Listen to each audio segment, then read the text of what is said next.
ជំរាបសួរបងប្អូនថ្ងៃនេះយើងមកឆាបាយពីផឹកញ៉ាំបាយជាមួយនឹងសាច់ក្រកពងទាប៉ាតេជាមួយខ្ញុំឆាមើលឆ្ងាញ់អត់បងប្អូនគ្រឿងផ្សំយើងងាយទឹកសុសយើងលាយហើយនឹងខ្ទឹមចិញ្ច្រាំ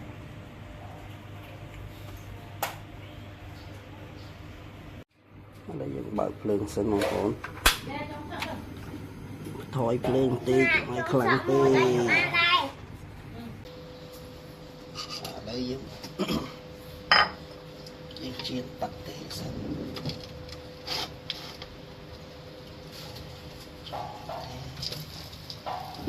rồi tôi tay chè đi này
Mày chúc con như thì vô tật nhầm.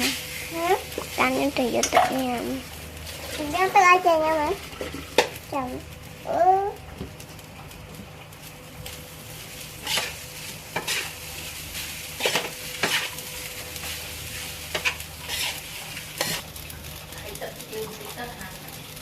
Dạ. Mình rồi mình thịt.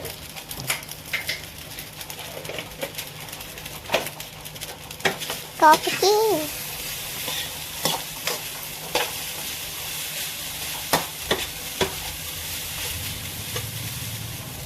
mấy đã phải cọp chỗ đặt bạc tê chỗ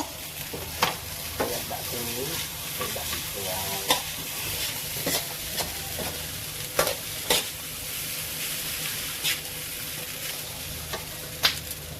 đã xài sốt ấy rồi đợi tịch mau cùng ở trái con đừng đuôi đừng tân hái không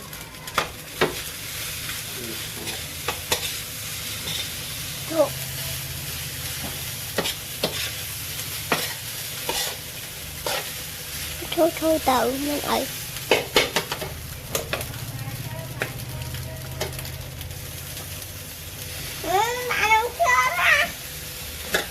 ông đã ra nàng ta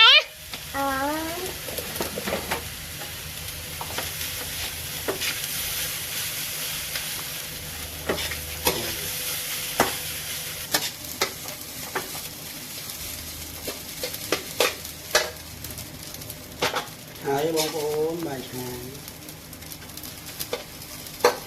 hai hai bọn ương bài xa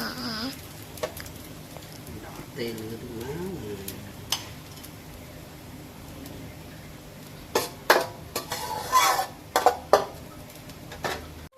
hai bông bốn bài trà